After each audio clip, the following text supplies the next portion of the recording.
जी अस्सलाम वालेकुम। कैफ 4 आज के लेक्चर का आगाज़ करते हैं। Lecture number 15। आज के लेक्चर में एज यूजुअल हम पहले होम असाइनमेंट डिस्कस करेंगे, फिर उसके बाद नए कंसेप्ट्स को सीखेंगे। हाइब्रिड क्लास में अगर मेरी आवाज़ ठीक जा रही है तो एक दफ़ा हाथ उठा दीजिए, शाबाश। चलिए, होम असाइनमेंट कितने स्टूडेंट्स ने किया, ज़रा हाथ उठाइए। चलिए शाबाश। 35 के 3 पार्ट्स थे हमारे, ए बी और सी, ऐसा ही है। 35 रिक्वायरमेंट में है comment on enforceability of following agreements executed with minor. Executed means made with minor. अच्छा, comment on enforceability of following agreements का क्या मतलब है?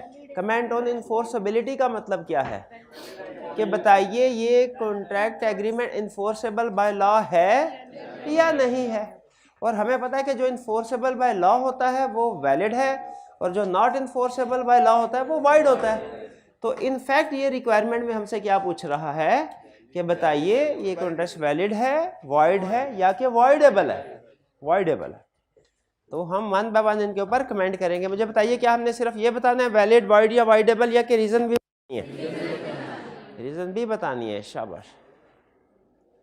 Daud a minor mortgaged. Mortgage का मतलब क्या होता है? बारो करना, अमाउंट बारो करना, ठीक है, यानी गिरवी रखवाना। गिरवी में भी गिरवी रखवा के कोई एसेट्स, प्रॉपर्टी वगैरह बैंक से लोन बारो किया जाता है, या किसी पर्सन से भी लोन बारो कर सकते हैं, ठीक है। यहाँ पे प्रैक्टिकली तो नॉर्मली हम किसी बैंक से ही बारो करते हैं, लेकिन एग्जाम की केस स्टडी में वो किसी बैंक से भी बारोइंग करवा सकता है और किसी इंडिविजुअल से भी बारोइंग करवा सकता है। इससे कोई फर्क नहीं पड़ता कॉन्ट्रैक्ट के ऊपर कि वो किसी बैंक से किया गया है या कि किसी इंडिविजुअल से किया गया है, दोनों सूरतों में कॉन्ट्रैक्ट वैलिड हो सकता है।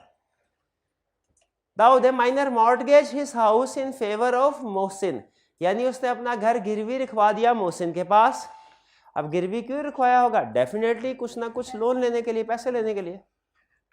To secure a loan of ₹20,000, ताकि जो उसने 20,000 का लोन लिया है वो सिक्योर हो सके, उसकी सिक्योरिटी के तौर पे रखवाया। 20,000 का लोन लिया। लोन किसने लिया? दाऊद ने। लोन किसने लिया?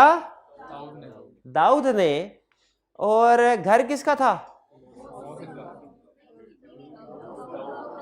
सिक्योरिटी पे घर किसका रखवाया जाता है? लोन लेने वाले का कि देने वाले का?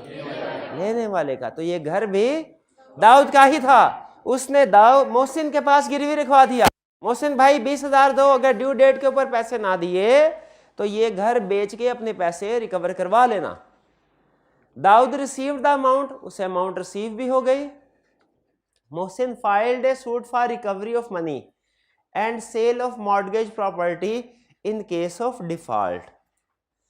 तो मोहसिन दाऊद ने अमाउंट, मोहसिन ने अब रिकवरी के लिए केस फाइल किया, और फिर अगर पैसे रिकवर नहीं होते तो उसकी प्रॉपर्टी को सेल करने के लिए केस फाइल। यानी उसने कोर्ट में कहा सर या तो मेरे पैसे रिकवर करवाइए इससे, और अगर ये पैसे नहीं देते तो प्रॉपर्टी घर दे दो।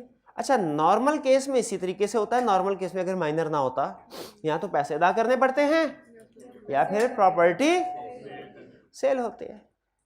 लेकिन क्या ये माइनर, ये इसमें सबसे अहम पावर वर्ड कौन सा है? माइनर का। अब ये माइनर के केस में क्या इससे रिकवरी हो सकती है? जब रिकवरी नहीं, क्यों नहीं हो सकती? Agreement is void against minor, उसे पैसे रिकवर नहीं करवा सकता, ठीक है। हाँ, अगर उसने उसी के पैसे उसके पास अगर पड़े होते, 20,000 में से कुछ खर्च किया और कुछ पड़ा हुआ था, तो वो जो अपने पास पैसे उसके पड़े हुए थे वो रिकवर हो सकते हैं, उसके अलावा नहीं। क्लियर? इसमें भी प्रॉब्लम? नेक्स्ट, अच्छा इसमें चले एक ट्विस्ट लेके आते हैं। अगर यही सिचुएशन होती, फर्क सिर्फ ये होता कि जो माइनर है उसने लोन दिया है, इस केस में तो लोन, तो फिर लोन रिकवर भी हो सकता था, और अगर लोन रिकवर ना होता प्रॉपर्टी भी सेल हो सकती थी। ए okay. B, Momin a minor fraudulently shows that he is of full as.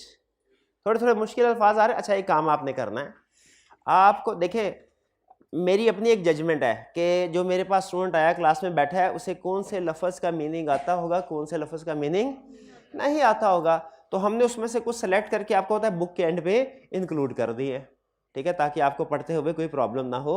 और कुछ रिक्वायरमेंट्स, एग्जामिनर की रिक्वायरमेंट्स क्या होती है, उनका मतलब क्या होता है, उसको कैसे, इस तरह की लिस्ट भी बना दी।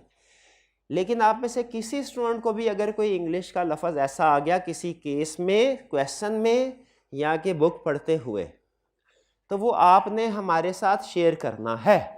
फिलहाल आप उन सबको साइड पे कहीं पे लिखते जाए अपने बुक के लास्ट पेज के ऊपर, यही अल्फाज है, ठीक है। दरमियान में किसी जगह पे हम आपके साथ, मैं फॉर एग्जाम्पल हो सकता है आपको कोई पेज सर्कुलेट करवा दूं और आपसे कहूं ये सारे अल्फाज मुझे लिख दीजिए, ताकि हम इनको फिर अपनी लिस्ट में ऐड कर सके जहाँ पे कमी बेशी, आने वाले जो स्टूडेंट्स हैं उनका फ़ायदा हो जाएगा। तो आपने ये काम करना है, ठीक है। कोई भी लफ्ज़ आया ना जो समझ में नहीं आया, पहले साइड पे लिख लेना, फिर गूगल में से उसके मीनिंग देख लेने, ठीक है। समझ आ जाए ठीक, नहीं समझ आए तो फिर क्लास में पूछ लेना है। लॉ की कुछ टर्म्स ऐसी होती हैं जो कि टीचर से ही पूछना बेहतर होता है। गूगल आपको जनरल मीनिंग तो बताता है, लीगल मीनिंग नहीं बताता, ठीक है। तो सम टाइम, लेकिन फिर भी मैं चाहता हूँ आपको थोड़ा सर्च करने की, मुझसे भी पूछ लिया करें वो अल्फाज, लेकिन गूगल पे भी सर्च कर लिया करें, लिख लाजमी लेना, ठीक है। बुक के लास्ट पेज पे, कहाँ पे लिखेंगे आप, किस पे, आप किस पेज पे लिखेंगे? अगर कोई भी ऐसा लफ्ज़ आता है किसी पेपर में, क्वेश्चन में, बुक में, जो समझ में नहीं आया, कहाँ पे लिखेंगे? इधर लिख देना भाई, ये सारा पेज खाली, हाँ, किसी एक समय पे सेलेक्ट कर ले। तो यहाँ पे माइनर का मतलब तो आपको समझ आया। माइनर का मतलब क्या है? 18 ईयर से लेस एज। फ्रॉडुलेंटली का मतलब क्या है? गलत बयानी करते हुए, जानबूझ के गलत बयानी करना, इसे कहते हैं फ्रॉड। जानबूझ के गलत बयान, जानबूझ के झूठ बोलना फ्रॉड, अनजाने में झूठ बोलना miss representation, lighter word, lighter word, ठीक है। अनजाने में झूठ बोलना, मिसअंडरस्टैंडिंग तो बोला ही नहीं मैंने, मिस रिप्रेजेंटेशन, मिस रिप्रेजेंटेशन, और जानबूझ के झूठ बोलना फ्रॉड, ठीक है। मिस रिप्रेजेंटेशन मिसअंडरस्टैंडिंग में फर्क है, इसलिए इनकी करेक्शन करवाई, वरना मैं इनको टोकता ना, ठीक है भाई, ध्यान में रखिएगा। आगे चलते हैं।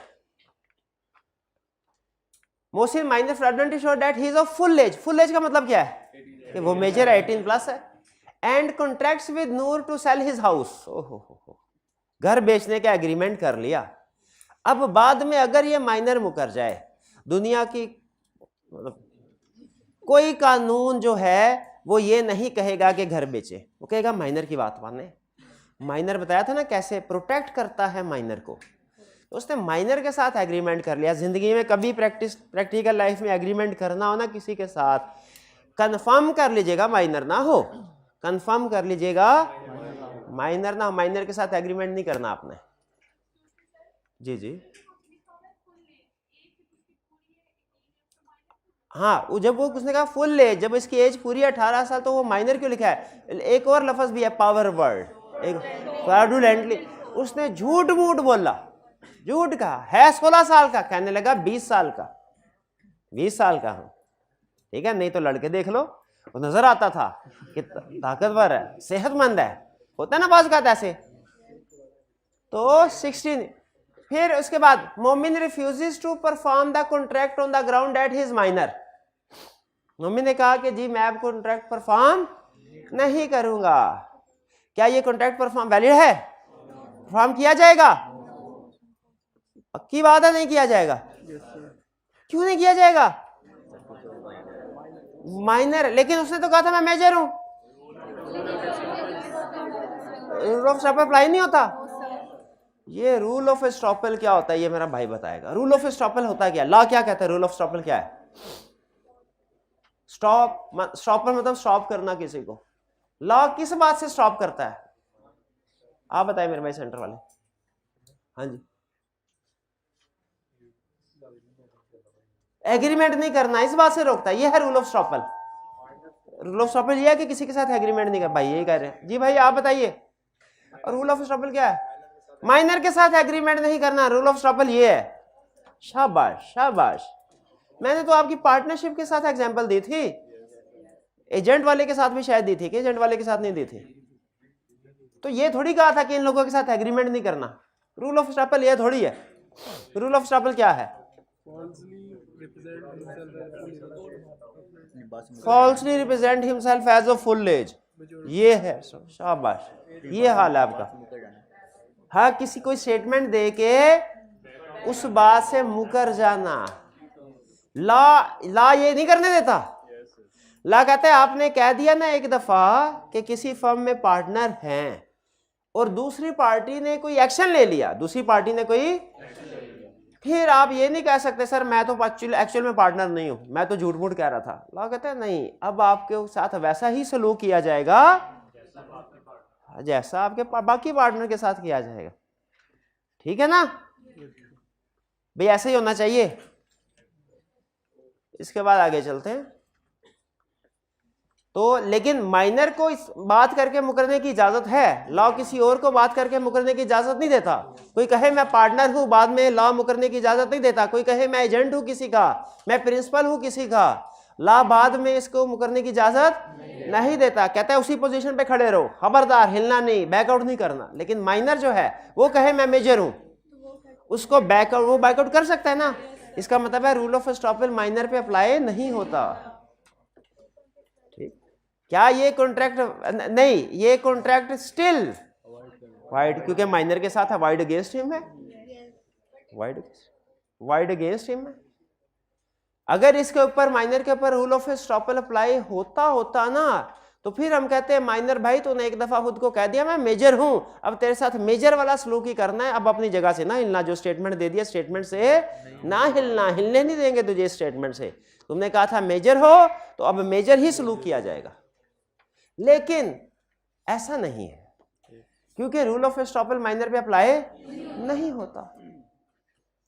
माइनर अपनी स्टेटमेंट से बैकआउट कर सकता है। इसलिए तो मैंने आपसे कहा क्या, कभी पूरी जिंदगी किसी माइनर के साथ एग्रीमेंट नहीं करना।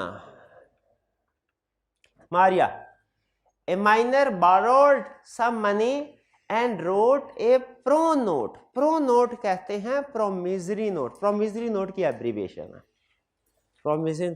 मैं इन भाईजान को 100 रुपया उधार दिया, ठीक है, तो इन्होंने कहा सर सिक्योरिटी के तौर पे क्या, मैंने कहा सिक्योरिटी रहने दो, मैं क्या सिक्योरिटी तुम्हारी उठाता फिरूंगा, ये तुम एक सफ़े के ऊपर मुझे लिख दो, तुमने मुझसे 10,000 रुपये लिए हैं और 2 महीने बाद वापस करोगे।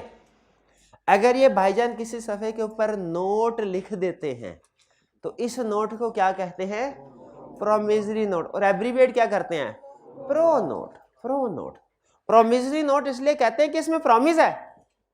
क्या प्रॉमिस है, I will pay you after 2 month, promise नहीं है ये, वादा करो तो पूरा करो, ऐसा ही है। तो जब 2 महीने के बाद पेमेंट करने का प्रॉमिस किया तो जिस सफ़े के ऊपर ये बात लिखी उसे क्या कहते हैं, प्रॉमिसरी नोट। वो कहता है मारिया माइनर थी, माइनर ने कुछ पैसे बाय किए, उधार लिए पैसे, एंड और एक प्रॉमिसरी नोट लिख दिया मारिया ने कि मैं 2 महीने बाद पैसे दे दूंगी आपको ऑन रिटेनिंग मेजोरिटी। अच्छा बताइए क्या ये वैलिड है, क्यों वैलिड नहीं, क्यों वाइड अगेंस्ट माइनर है, अगेंस्ट मारिया ने पे करने हैं। अगर मारिया ने रिसीव करने होते ना तो फिर ये वैलिड होता। अब मारिया ने क्या करने हैं, पे करने हैं पैसे, अब ये वाइड है। अच्छा लेकिन हुआ क्या, कहानी में ट्विस्ट क्या आया, ट्विस्ट ये आया on attaining majority Maria wrote a second pro note to settle the first note. Maria ने एक नया प्रोमिसरी नोट लिखा। अब इसमें सुनिए, हाँ वो वैलिड हो जाता अगर इंटायरली न्यू होता, उससे पुराना सेट। अब देखें वाइड के ऊपर जो एग्रीमेंट होता है वो भी तो आपको पता है ना, तो पुराना प्रोमिसरी नोट वैलिड था कि वाइड था, अब वो कॉन्ट्रैक्ट करने की कैपेसिटी में आ गई है। अब जो सेकंड प्रोमिसरी नोट है ना वो हम इस वजह से वाइड नहीं कह रहे कि वो माइनर है, अब मारिया माइनर नहीं है। सेकंड प्रोमिसरी नोट को हम इस वजह से नहीं कह रहे कि वाइड है कि मारिया माइनर है, नहीं अब तो मेजर है। उसे किस वजह से कह रहे हैं, क्योंकि पहला वाइड था, पहले वाइड एग्रीमेंट को सेटल करने के लिए दूसरा एग्रीमेंट किया, वो भी वाइड होगा, वो भी वाइड होगा। कुछ समझ आई? चल जी,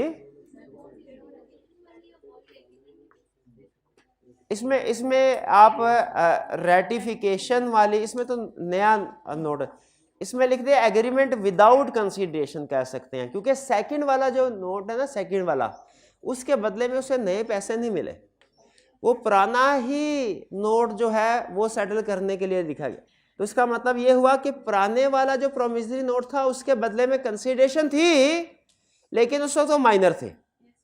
सेकंड वाला प्रोमिसरी नोट है, इस वक्त मेजर तो है, लेकिन इसके साथ कंसीडरेशन नहीं है, तो इसलिए एग्रीमेंट विदाउट कंसीडरेशन ज्यादा बेहतर है मेरे ख्याल में।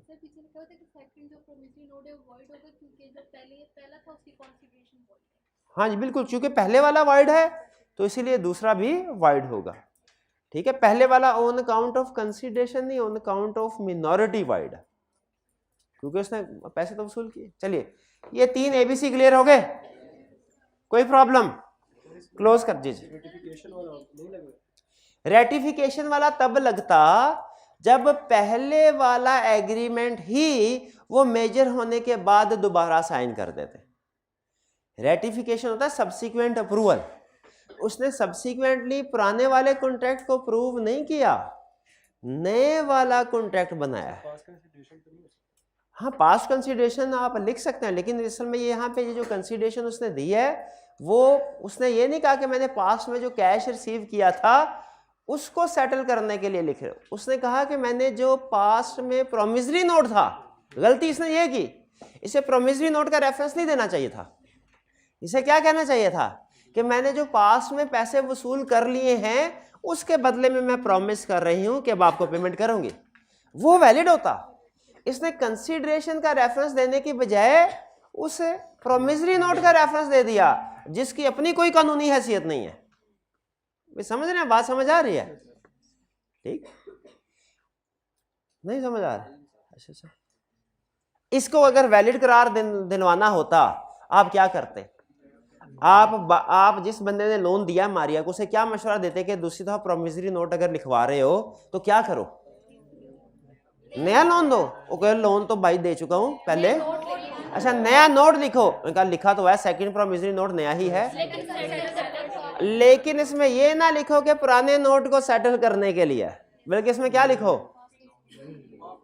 क्या लिखो कि ये कंसीडरेशन पास्ट में रिसीव हो चुकी है, उस कंसीडरेशन के अगेंस्ट में अब मैं प्रॉमिस कर रही हूं। यानी इसमें जो फर्स्ट वाइड प्रॉमिसरी नोट है ना, उसका रेफरेंस ही ना आता, उसका रेफरेंस ही ना आता, क्योंकि वो तो वाइड है। ये तो पक्का है ना कि पहले वाला प्रॉमिसरी नोट वाइड है, उस वाइड नोट के रिप्लेसमेंट के तौर पे दूसरा बना, वो भी उसी को रेफर कर रहा है, बेस तो वही है।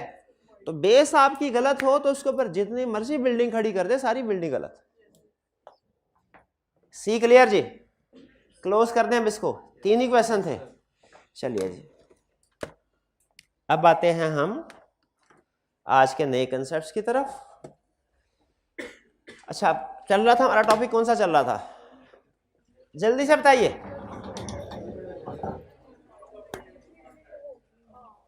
कौन सा एग्रीमेंट चल रहा था हमारा?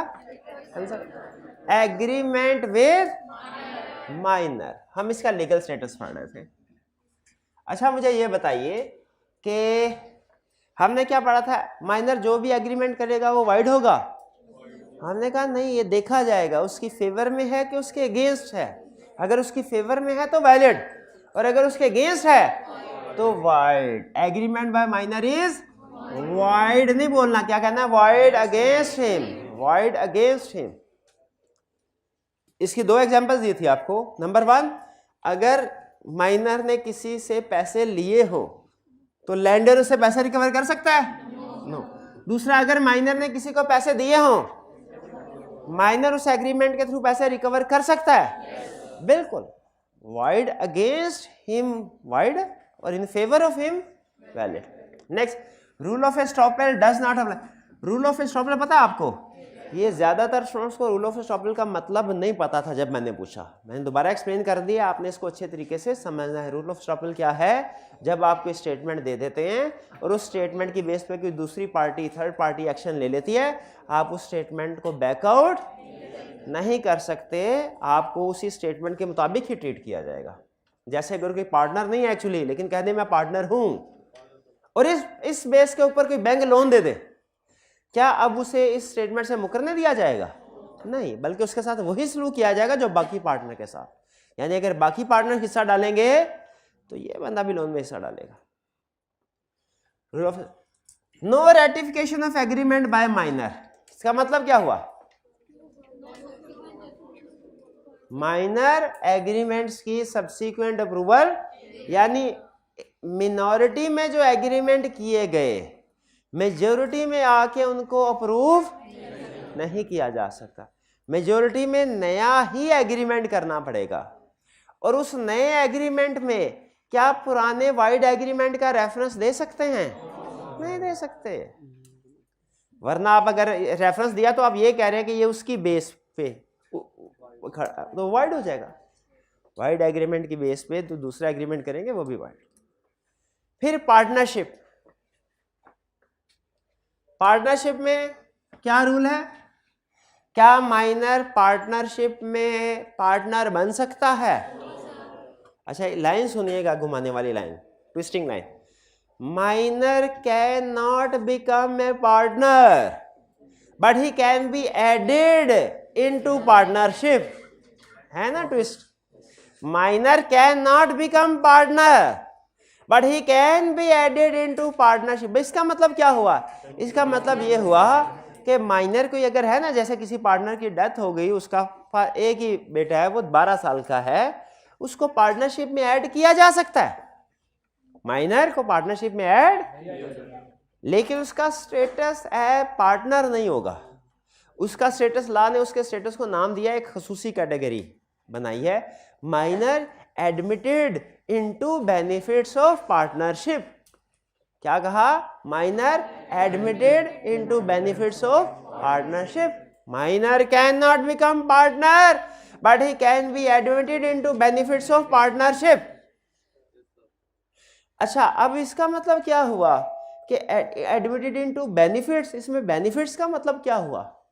ये हम पार्टनरशिप के टॉपिक में पढ़ेंगे, लेकिन इससे कुछ थोड़ा बहुत अंदाजा तो आपको लग रहा होगा कि जब उसमें से हिस्सा लेना है पार्टनरशिप में से, तो माइनर हिस्सा ले सकता है, लेकिन जब देने की बारी आएगी तो नहीं देना। भाई बेनिफिट हुआ कि नहीं हुआ? बेनिफिट हुआ कि नहीं हुआ? ठीक है, तो रूल क्या आपने याद रखना है? Minor can not be a partner but he can be admitted into benefits of partnership. ये भी क्लियर जी? माइनर इन एन एजेंसी, क्या माइनर एजेंट बन सकता है? क्यों भला? क्योंकि एजेंट अपने बिहाफ पे थोड़ी कॉन्ट्रैक्ट करता है, तो प्रिंसिपल के बिहाफ पे कॉन्ट्रैक्ट करता है। कॉन्ट्रैक्ट तो उसका होना ही नहीं, उसके नाम से होना ही नहीं, कॉन्ट्रैक्ट तो होना ही प्रिंसिपल के नाम से है, और प्रिंसिपल कॉम्पिटेंट टू कॉन्ट्रैक्ट है। तो माइनर एजेंट हो सकता है। क्या माइनर प्रिंसिपल हो सकता है? माइनर प्रिंसिपल नहीं हो सकता। क्यों नहीं हो सकता? क्योंकि एग्रीमेंट प्रिंसिपल के नाम से होने होते हैं। प्रिंसिपल का कॉम्पिटेंट टू कॉन्ट्रैक्ट होना जरूरी है। प्रिंसिपल का कॉम्पिटेंट टू कॉन्ट्रैक्ट होना जरूरी है। प्रिंसिपल एजेंट पता ना क्या होता है? जब कोई पर्सन किसी दूसरे को कोई काम करने के लिए अपॉइंट करे, वो अपॉइंट करने वाला प्रिंसिपल और अपॉइंट होने वाला agent. Minor can be an agent but can not be principal. Clear? अच्छा, लेकिन जैसा कि मैंने अभी थोड़ी देर पहले आपको ये नसीहत की है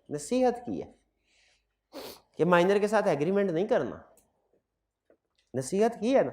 हालांकि इसके लीगल प्रोविजन है, किसी अच्छे लॉयर के पास जाएंगे, वो आपको कोई ना कोई रास्ता भी निकाल के दे देता है कि आप सिक्योर रहे, लेकिन बेहतर यही होता है, करना पड़े भी तो किसी अच्छे वाले वकील से मशवरा करके कॉन्ट्रैक्ट करना चाहिए। बेहतर यही है ना करें। उसी तरीके से मुझे बताइए, अगर हम किसी माइनर को एजेंट अपॉइंट कर, लॉ ने रास्ता रखा हुआ है माइनर को एजेंट अपॉइंट, लेकिन अगर एजेंट अपॉइंट करते हैं तो उसमें मसला पता क्या है?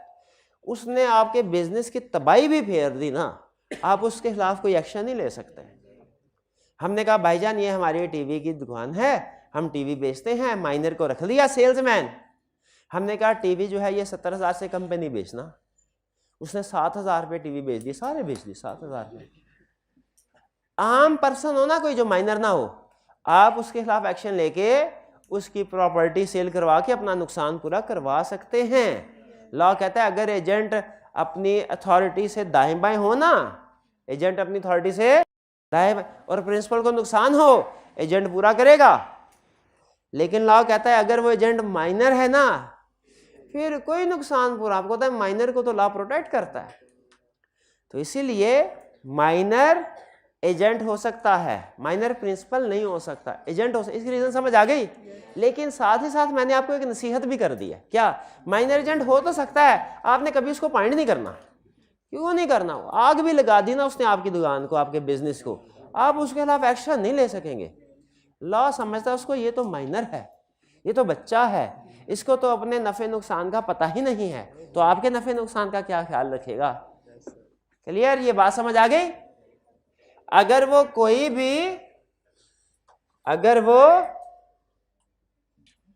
कोई भी नेग्लिजेंस या ब्रीच करता है, कोई भी नेग्लिजेंस या breach, he cannot be personally liable, he cannot be property से भी नहीं। अभी थोड़ी देर पहले कहा है ना, लोन लेके खा गया था, प्रॉपर्टी पड़ी तो हुई थी उसके पास। लॉ कहता है नहीं, उसकी प्रॉपर्टी को भी हाथ ना लगाना। हाँ, अपने अगर उसने तुम्हारे पैसे से कोई प्रॉपर्टी खरीदी है ना, वो ले लो, समझ ले लॉ का पॉइंट, वो ले लो, क्योंकि वो तुम्हारे ही पैसे हैं, उसने जो कन्वर्ट किए। Agreement by guardian or parents on behalf of minor. हाँ, क्या आपको पता है गार्डियन या पेरेंट्स, डेथ होगी पेरेंट्स की तो गार्डियन। वैसे लॉ पेरेंट्स के लिए भी गार्डियन का वर्ड यूज करता है, उन्हें कहा जाता है नेचुरल गार्डियन। नेचुरल, बहरहाल पेरेंट्स या गार्डियन, जहां पे सिर्फ गार्डियन लिखा हो ना, वहां पे समझ लीजिए वर्ड गार्डियन इंक्लूड्स पेरेंट्स। अगर अलग-अलग लिखा हुआ है तो ठीक है, अगर सिंगल किसी जगह पे वर्ड गार्डियन लिखा है तो उसका मतलब क्या हुआ? Word guardian includes parents. अच्छा, इससे पहले कहानी को छोटी सी स्टोरी को समझिए, फिर आपको ये लीगल प्रोविजन समझ आएगी। माइनर खुद एग्रीमेंट नहीं कर सकते, ध्यान में रखिएगा। एक माइनर 8 साल का, उसके वालिदैन की डेथ हो गई, उसके चचा को कोर्ट ने गार्डियन अपॉइंट कर दिया, ठीक है। लेकिन कोर्ट जब गार्डियन अपॉइंट करता है, मैंने बताया था आपको, वो कुछ लिमिट्स लगा देता है, क्या ये काम कर सकते हैं आप, ये काम नहीं कर सकते, आप रूटीन के काम कर लें, प्रॉपर्टी की सेल परचेज नहीं करनी माइनर के बिहाफ पे। अगर प्रॉपर्टी को आपने सेल करना है ना, तो हमारी इजाजत लेके फिर करना है, वरना नहीं। तो कोर्ट रिस्ट्रिक्शन लगा लेता है। अब उसके नाम पे प्रॉपर्टी है, चचा के जहन में आइडिया आया कि प्रॉपर्टी फारिग पड़ी हुई है, अगर इसको हम रेंट पे दे दें तो महीने का किराया आता रहेगा, इससे माइनर का खर्चा चलता रहेगा। अब जो चचा है वो ये एग्रीमेंट, बेचने का एग्रीमेंट नहीं कर रहे, वरना वो कोर्ट के पास जाना पड़ता। माइनर के बेनिफिट के लिए चचा ने रेंट का एग्रीमेंट कर लिया, माइनर के बेनिफिट के लिए रेंट का एग्रीमेंट कर लिया, ताकि रेंट से मंथली इनकम आए और माइनर के जो तालीम, उसके खाने पीने के अखराजात पूरे होते रहें। सवाल ये है, क्या ये एग्रीमेंट जो गार्डियन ने किया, क्या ये माइनर के ऊपर एप्लीकेबल है, वैलिड है, बाइंडिंग है कि नहीं? होना चाहिए कि नहीं, पहले ये बताइए, क्योंकि इसके भले के लिए है, उसके ऊपर बाइंडिंग है। आप समझते हैं कि इसकी इजाजत लॉ को देनी चाहिए, लेकिन इसमें अहम चीज क्या है? For the benefits of minor. अहम चीज क्या है? For the benefits of guardian अगर किया ना तो, और अगर माइनर कोर्ट चला गया, गार्डियन को नहीं छोड़ेगा लॉ, उसको नहीं छोड़ेगा, समझ रहे हैं?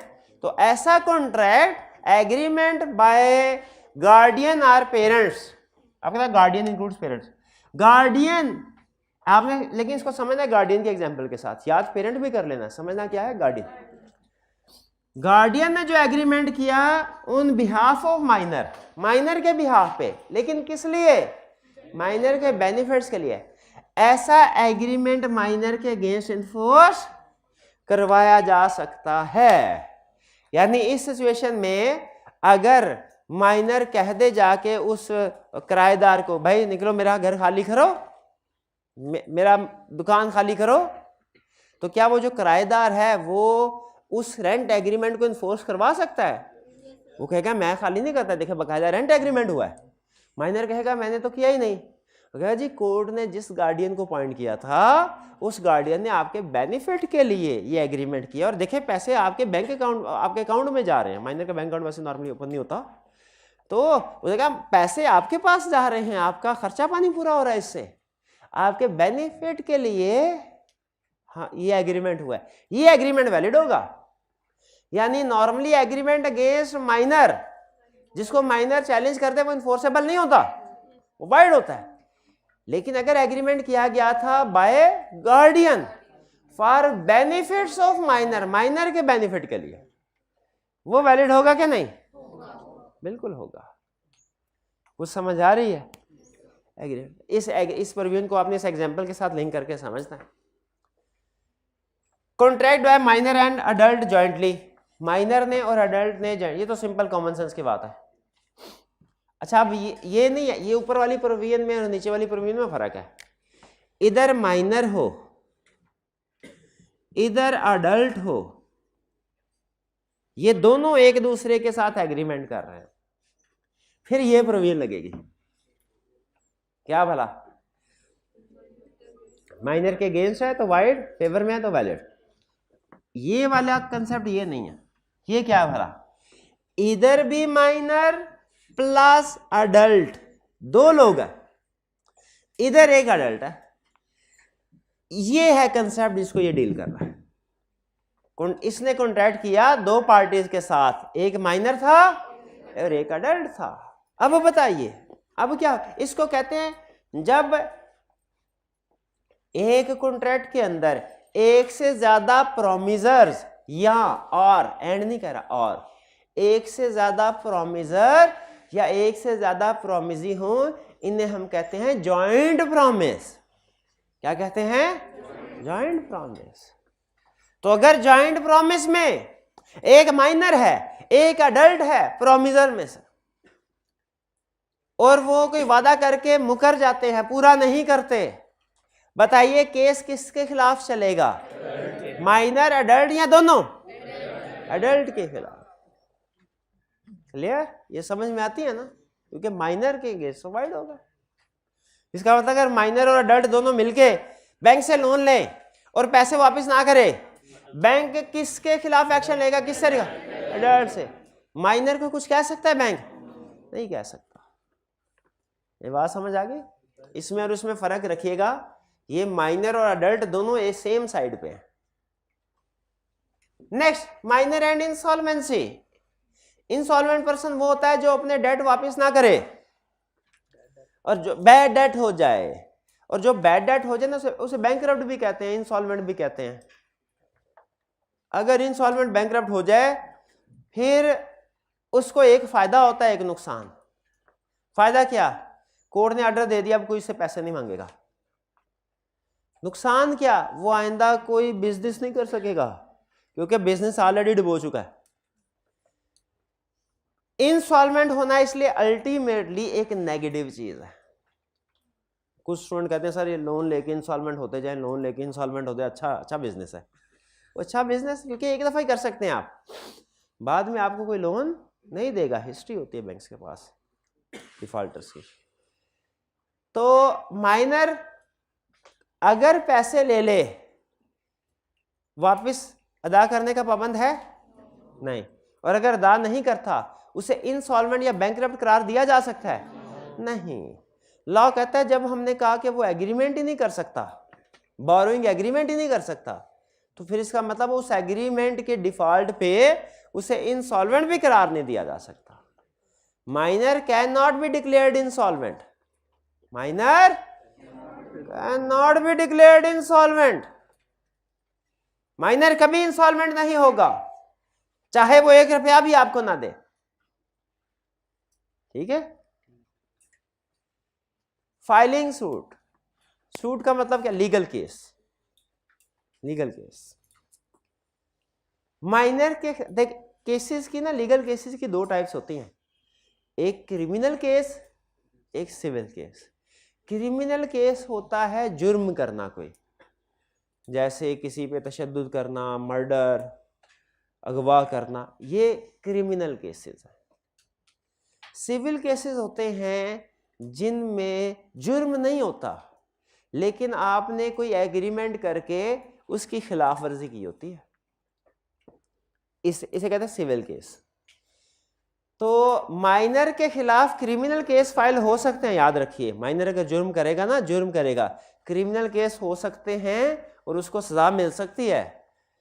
कॉन्ट्रैक्ट सिविल लॉ में यानी कॉन्ट्रैक्ट एक्ट में माइनर को सहूलत है, क्रिमिनल लॉ में सहूलत नहीं है। ऐसा थोड़ी है माइनर जाके मर्डर करता फिर माइनर है, इसको माफी avoid against him. Criminal act करेगा, कोई चोरी करेगा, मोबाइल स्नैचिंग करेगा माइनर, तो उसको सजा मिलेगी। लेकिन सिविल लॉ में, सिविल केस में, जैसे कॉन्ट्रैक्ट एक्ट सिविल लॉ की एग्जांपल है। सिविल लॉ का मतलब कि ऐसे एग्रीमेंट्स, ऐसे केसेस जिनमें किसी एग्रीमेंट की खिलाफ वर्जी की होती है, उसमें माइनर को कोई सजा नहीं मिलेगी। माइनर को कोई सजा, केस ही फाइल नहीं किया जा सकता माइनर के खिलाफ। डन जी, कुछ समझ आई? अभी तक कोई ऐसा पॉइंट जो आप समझते हो मैं रिपीट कर दूं? कोई समझ में नहीं आया था जी? फ्रॉड किधर?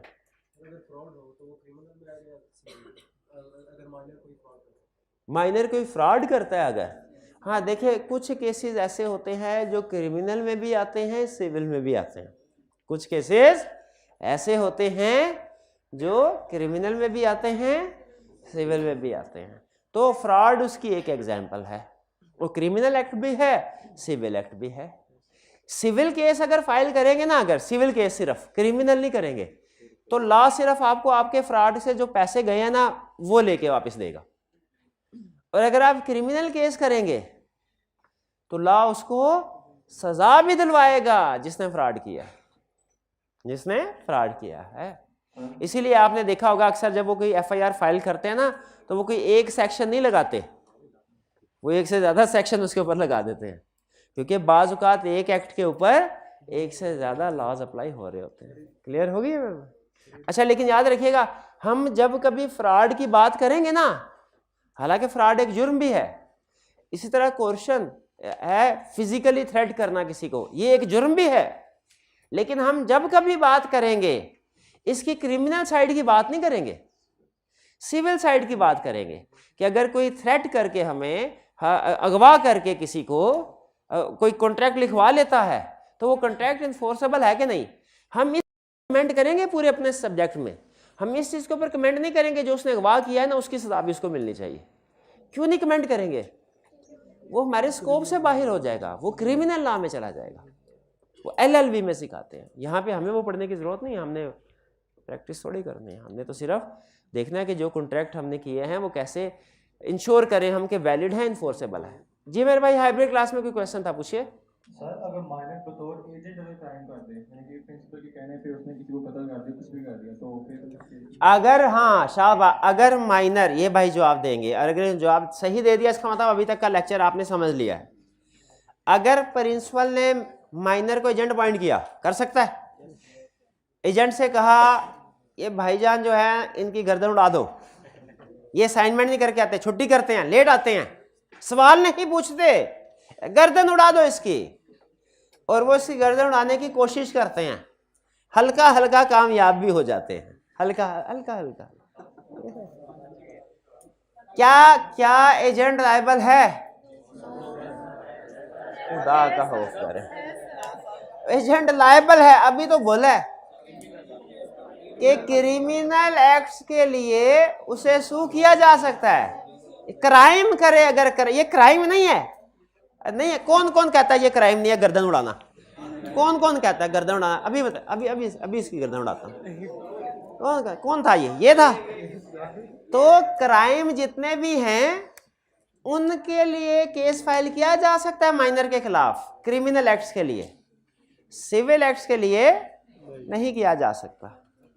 सिविल, जी जी, one by one, one by one, जी जी जी जी, पूछिए मेरे भाई हाइब्रिड वाले। सर हमने पहले पढ़ा था कि पास्ट कंसीडरेशन की बेसिस पे ना जो कॉन्ट्रैक्ट होते हैं तो वो तब वैलिड होते हैं, जी लेकिन अगर एक माइनर ने अपनी एज ऑफ मिनॉरिटी के अंदर एक यानी कि अपनी कंसिडरेशन रिसीव कर ली है, लेकिन अब बाद में वो मेजर हो गया, अगर नया कॉन्ट्रैक्ट बनाकर पास कंसिडरेशन वाली उस पर वो अप्लाई कीजिए तो फिर तो हो जाएगा ना? बिल्कुल हो जाएगा। इनका क्वेश्चन यह है सर, अगर 16 साल की उम्र में माइनर ने कोई कंसिडरेशन वसूल की, उस वक्त कोई एग्रीमेंट नहीं किया, उस वक्त कोई एग्रीमेंट नहीं किया, 19 साल की उम्र में जाके उसने एक एग्रीमेंट किया कि वो 16 साल वाली कंसिडरेशन के अगेंस्ट में मैं आज एग्रीमेंट कर रहा हूं, क्या ये एग्रीमेंट वैलिड है? बिल्कुल।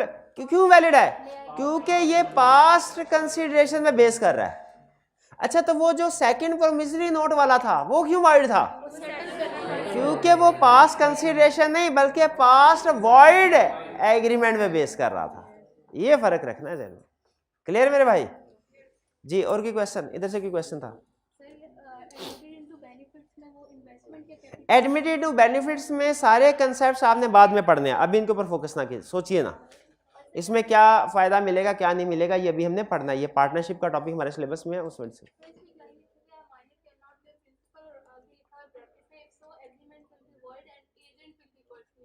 हाँ जी बिल्कुल, माइनर प्रिंसिपल हो सकता है। अच्छा एक मिनट, जब हम ये कहते हैं ना, बाजू का मैं आपको बता दूं, कर सकता है, बाजू का ही कैन या ही कैन नॉट, तो उससे मुराद फिजिकल नहीं होता, उससे मुराद लीगली होता है।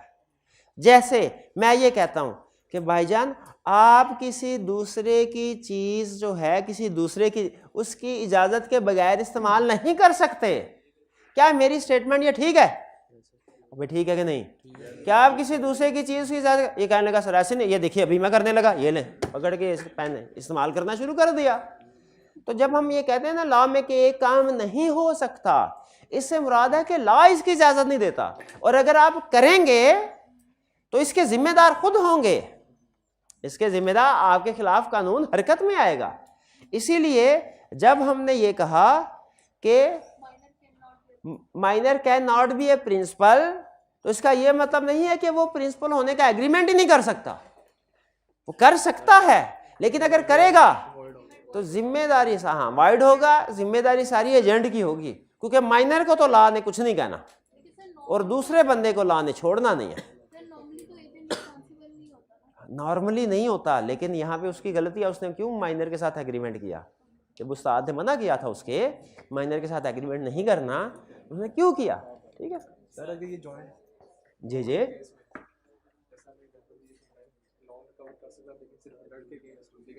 जी जी अडल्ट से ही पूरा लॉ रिकवर किया। हाँ जी, क्या माइनर और अडल्ट दोनों एग्रीमेंट करें तो सारे का सारा लोन सिर्फ अडल्ट से रिकवर करवाया जा सकता है? इसका जवाब है यस। और की बस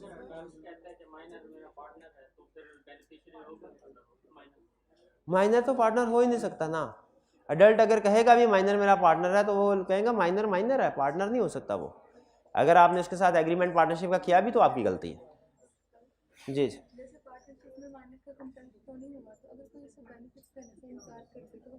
मैंने अभी अर्ज किया है बेनिफिट्स इनटू पार्टनरशिप को इग्नोर कर दें, इसके बारे में ना सोचें, पार्टनरशिप के बारे में ना, हम पार्टनरशिप नहीं पढ़ रहे। अब कोशिश कीजिएगा कि लफ्ज आपके किसी भी सवाल में लफ्ज पार्टनर ना आए। क्यों ना आए भला? क्योंकि वो पार्टनरशिप का टॉपिक बन जाएगा जो हमने पढ़ना है। नहीं यकीन तो देख लें, टेबल ऑफ कंटेंट्स में देखें, टेबल ऑफ कंटेंट्स में देखें, देखें। और ये टेबल ऑफ कंटेंट नहीं है बुक का, चैप्टर का नहीं, बुक का। देखें पार्टनरशिप कहीं भी आ रहा है? 11, 12, 13 3 चैप्टर्स हैं। चलिए अब इसको माइनर को साइड पे कर दें। अब एक और पार्टी इंतजार कर रही है कब से, और वो पार्टी ऐसी है कि ज्यादा इंतजार करे गुस्सा कर जाते हैं। तो कौन सी पार्टी है? Unsound mind. अनसाउंड माइंड कौन सा पॉइंट रहता है? और नेसेसरी अप्लाई। अच्छा ओके, नेसेसरी सप्लाई अभी समझा देते हैं। नेसेसरी सप्लाइड, बल्कि आपको ये बता दूं ये कंसेप्ट ऐसा है जो माइनर पे भी एप्लीकेबल है और पर्सन ऑफ अनसाउंड माइंड पे भी, दोनों में सेम रूलिंग है। कंसेप्ट क्या है? नॉर्मली आप माइनर को एग्रीमेंट करें, माइनर को कोई पैसे दें, कोई चीज दें माइनर को, आप उससे वो रिकवर नहीं करवा सकते। एग्रीड? माइनर को कोई चीज दें, पैसे दें, रिकवर नहीं करवा सकते। माइनर समझ लीजिए एक तरह का ब्लैक होल है, जो चीज उसके अंदर गई वो वापस ना आई, वापस नहीं मिलेगी आपको। लेकिन लॉ इसकी कुछ एक्सेप्शंस देता है, कहता है कुछ सिचुएशन में आप एग्रीमेंट इन्फोर्स करवा सकते। जैसे कहता है अगर आपने उसको एग्रीमेंट दिया ना, लोन का एग्रीमेंट किया और आपके लोन के कुछ पैसे उसने खर्च कर लिए और कुछ अभी पड़े हुए हैं, ट्रेसेबल इनटू हैंड्स, तो जो उसके पास पड़े हुए ना पैसे वो रिकवर क्रॉस। एक और एग्रीमेंट को लॉ कहता है वो माइनर वैलिड होगा, वो अगर पेरेंट्स या गार्डियन ने किया हो और माइनर के बेनिफिट्स के लिए किया हो, वो एग्रीमेंट भी लॉ कहता है वैलिड होगा। एक तीसरा और अहम एग्रीमेंट वो ही क्या है, वो क्या, वो सुन लीजिए। लेकिन उससे पहले एक छोटी सी स्टोरी सुन लीजिए।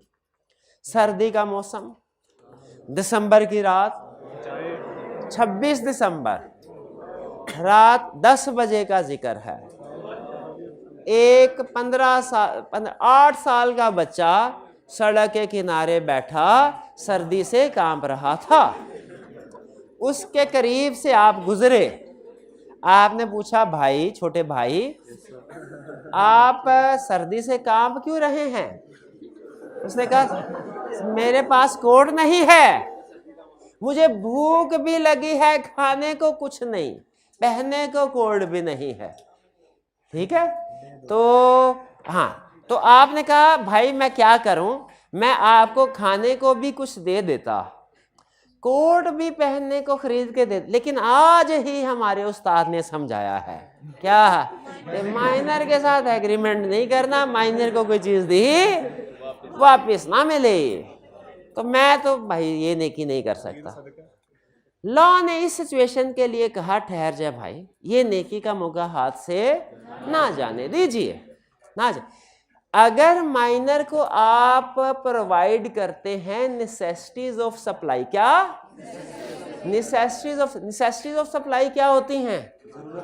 जरूरत की चीजें। जैसे पहले तो ये देख लेते हैं नेसेसिटी ऑफ सप्लाई होती क्या है, ताकि एग्जाम में अगर लिस्ट दे तो हमें पता चल जाए ये नेसेसिटीज ऑफ लाइफ हैं, ये नेसेसिटीज ऑफ लाइफ नहीं। क्या है नेसेसिटीज ऑफ लाइफ? रोटी, कपड़ा और मकान। ठीक है, ये नेसेसिटी ऑफ लाइफ है। इसके अलावा एजुकेशन भी है, एजुकेशन भी है, और कोई नहीं। हेल्थ, हाँ हेल्थ मेडिसिन भी है, ठीक है ठीक है ठीक है, हेल्थ मेडिसिन भी है। रोटी, कपड़ा और मकान, हेल्थ, एजुकेशन, हेल्थ और नेसेसिटीज ऑफ लाइफ है कोई? अच्छा, luxury car necessity of life नहीं है। Video games necessity of life नहीं है। मोबाइल भी नेसेसिटीज ऑफ लाइफ नहीं है, नहीं है। अब आपने कहना है सर ऑनलाइन के लिए तो चाहिए होता है, उसके लिए भी कंप्यूटर इस्तेमाल करना होता है, मोबाइल नहीं।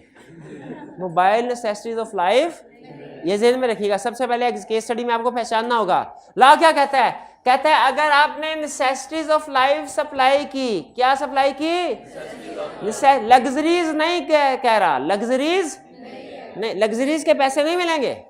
नेसेसिटीज ऑफ लाइफ सप्लाई की किसको? माइनर या उसके डिपेंडेंट को, उसके बीवी बच्चों को, और उसके बाद अच्छा, जिस कंसेप्ट को उस्ताद ने नहीं दोहराया इसका मतलब वो अहम नहीं है। हो सकते हैं, ला ने बोला हो सकते हैं तो मतलब हो सकते हैं, इस पे ज्यादा गौर व फिक्र करने की जरूरत नहीं है। अगले कंसेप्ट की तरफ ज्यादा गौर व फिक्र किसके ऊपर करना है? नेसेसिटीज और लग्जरीज के ऊपर। माइनर के साथ अगर उसके डिपेंडेंट हैं तो, और डिपेंडेंट को सप्लाईज की हैं नेसेसिटीज ऑफ लाइफ, वो भी रिकवर करवा सकते हैं। माइनर को सप्लाई की वो भी रिकवर करवा सकते हैं, लेकिन कब? जब उसकी कोई प्रॉपर्टी होगी, उसके पास पैसे होंगे तब, वरना नहीं। जैसे ये जो सड़क के किनारे बैठा है, इसका अपनी कोई प्रॉपर्टी, इसका कोई घर है या इसका कोई बैंक बैलेंस, कोई पैसे इसके पास हैं, तो फिर इससे रिकवर करना नहीं। और रिकवर क्या करवाना है?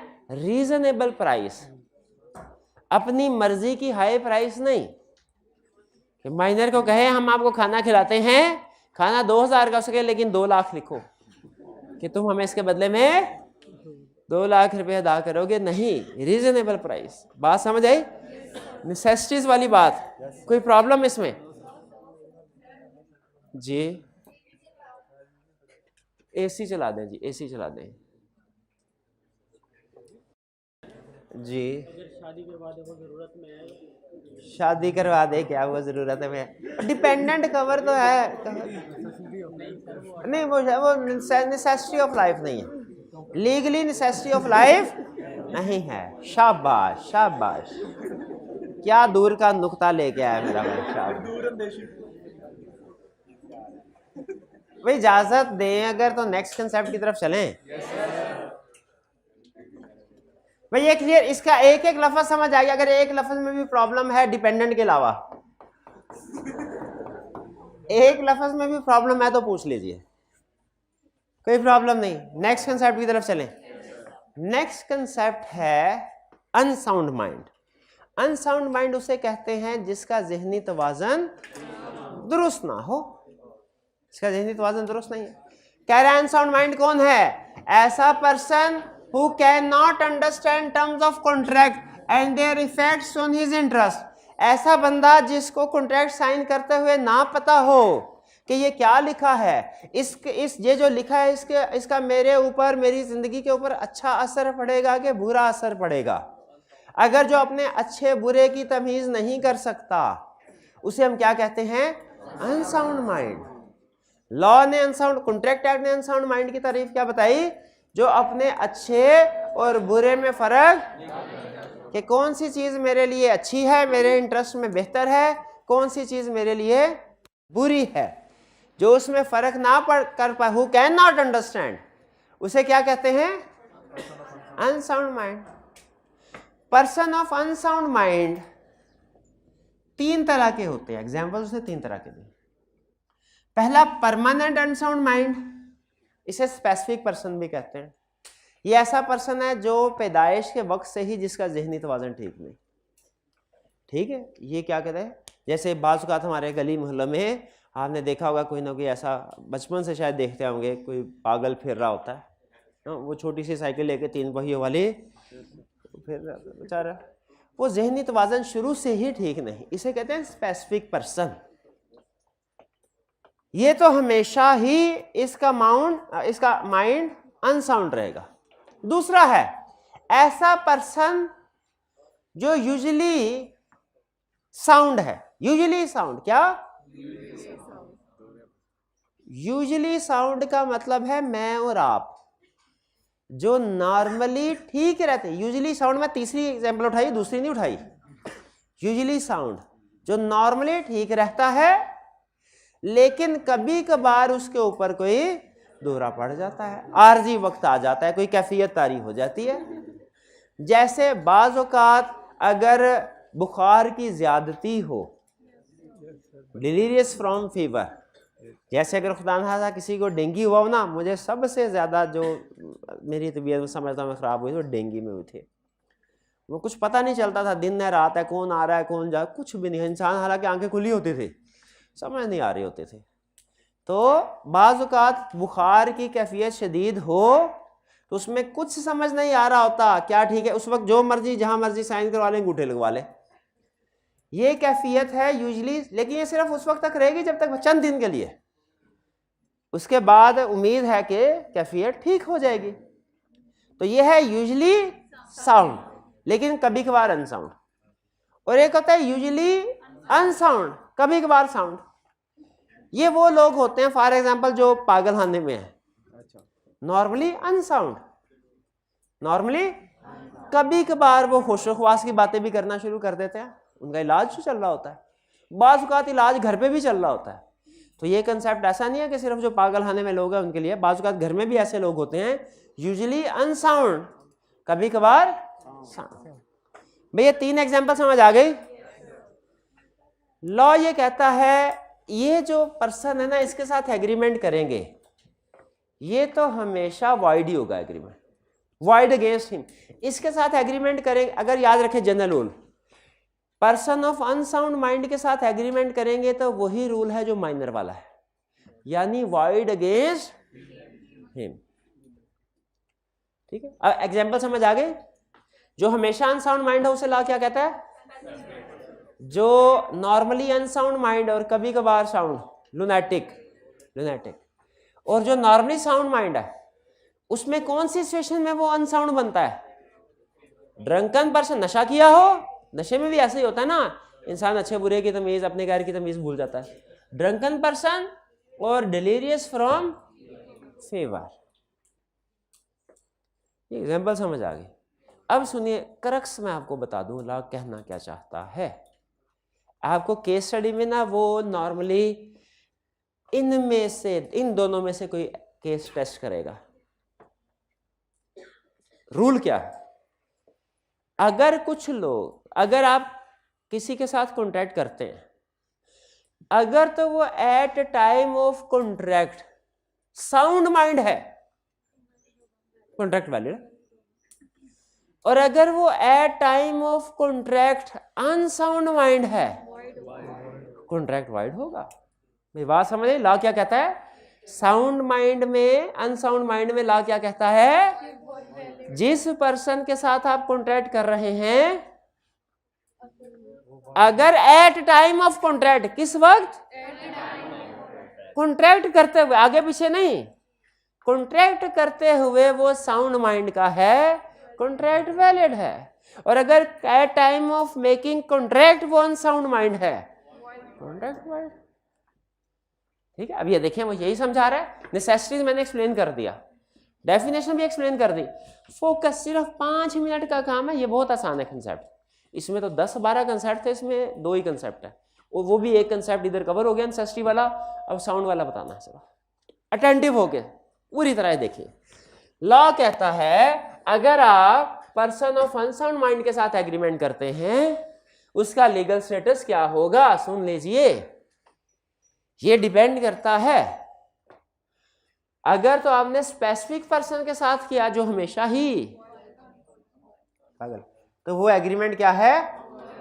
ये बंदा कभी भी कॉन्ट्रैक्ट नहीं कर सकता, वाइड है, टेक्निकली वाइड अगेंस्ट हिम। वही सलूक किया जाएगा जो माइनर, यानी इसको भी बेनिफिट वाली पोजीशन पे लेके आया जाए। अगर पर्सन यूजुअली अनसाउंड है, तो अगर at time of contract sound था, कॉन्ट्रैक्ट, अगर at time of contract unsound था, अगर यूजुअली साउंड है तो एट टाइम ऑफ कॉन्ट्रैक्ट देखा जाएगा, साउंड है तो, और अनसाउंड है तो। सवाल मेरा ये है यहां पे, अगर इन दोनों केसेस में यही देखा जाना है कि एट टाइम ऑफ कॉन्ट्रैक्ट अगर साउंड माइंड है तो वैलिड, दोनों में देखें, इन दोनों में देखें, अगर at time of contract sound mind है तो वैलिड, और अगर at time of contract unsound mind है तो वाइड। जब दोनों में सेम सिचुएशन है, at time of contract sound mind valid, unsound void, तो फिर इनको इकट्ठा क्यों नहीं कर दिया? हाँ जी, एक है नॉर्मली साउंड माइंड और कभी कभी अनसाउंड, और दूसरा नॉर्मली अनसाउंड कभी कभी साउंड।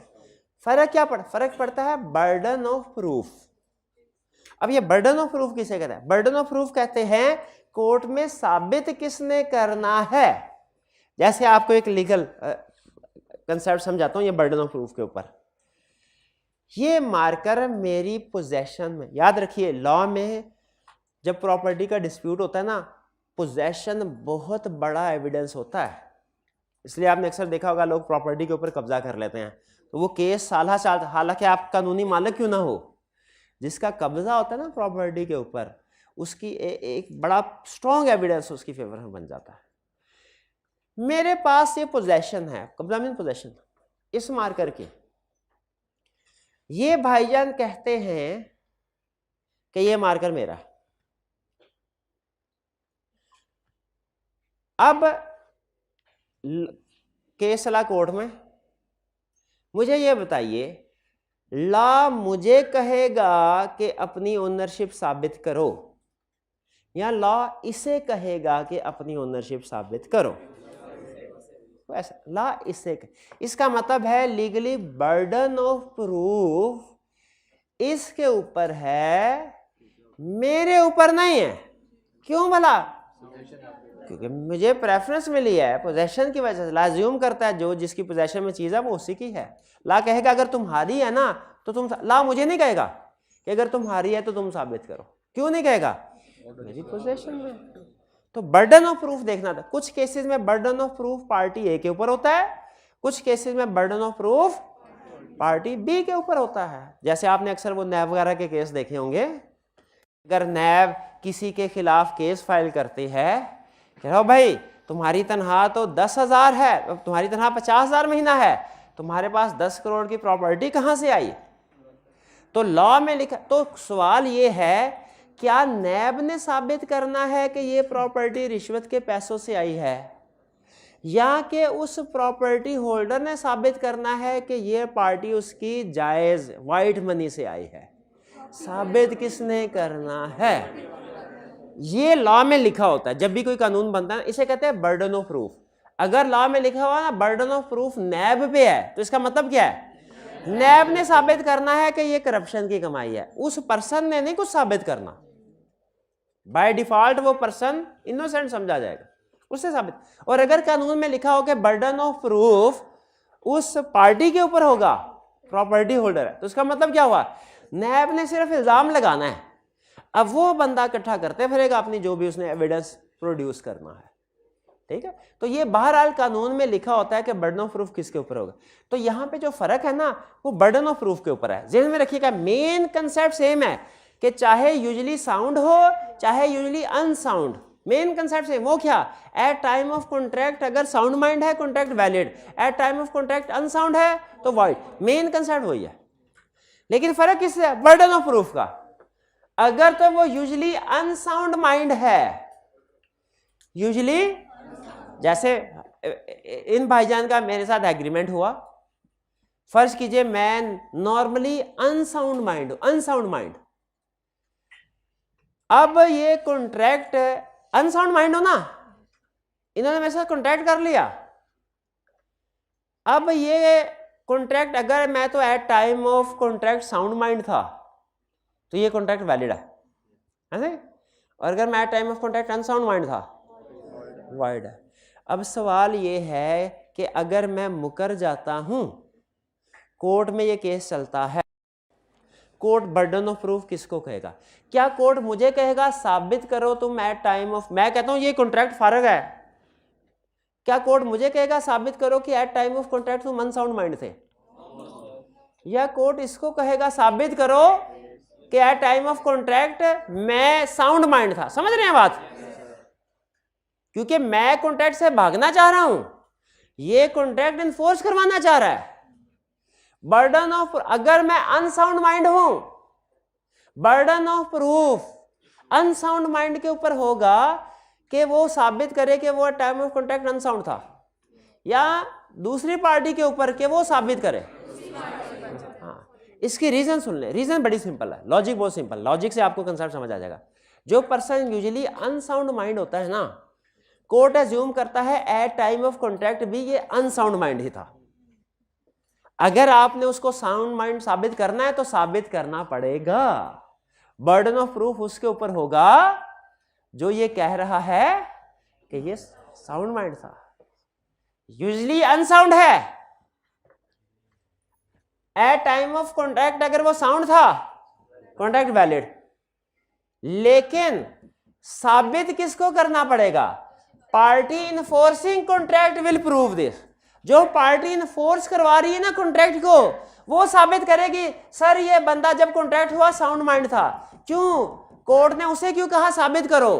क्योंकि वो नॉर्मली अनसाउंड माइंड है। कोर्ट एज्यूम करेगा कि एट टाइम ऑफ कॉन्ट्रैक्ट भी वो अनसाउंड ही था। प्रूव हो गया अनसाउंड, कॉन्ट्रैक्ट खत्म। कॉन्ट्रैक्ट खत्म। नहीं समझ आई बात की? नहीं है ना ना ना, फिर से कोई समझ नहीं, फिर से।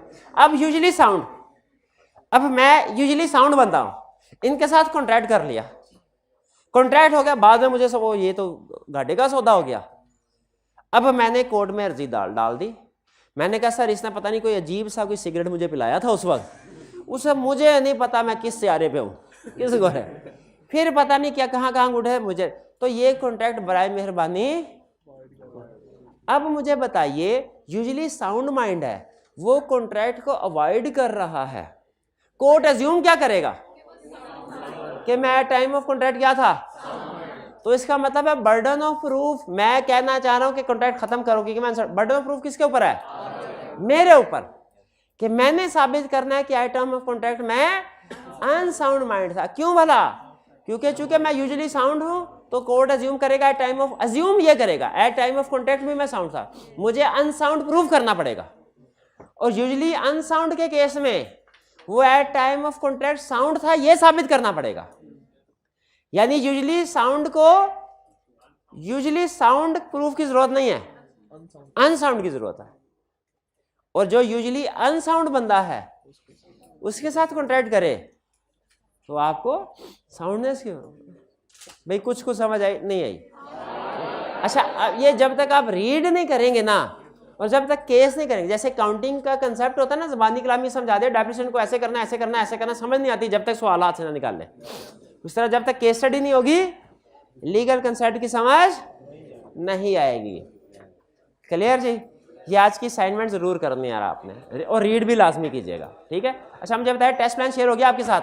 अच्छा, आपकी असाइनमेंट आपको प्राइज मिलना है आज, वो जो मेहनती स्टूडेंट है हर रोज असाइनमेंट करते हैं, अनाउंसमेंट की थी ना हमने, तो जिन स्टूडेंट ने पूरा सारी असाइनमेंट कंप्लीट है वो अपने रजिस्टर कॉर्नर पे रख दें, लेफ्ट राइट, ठीक है जी?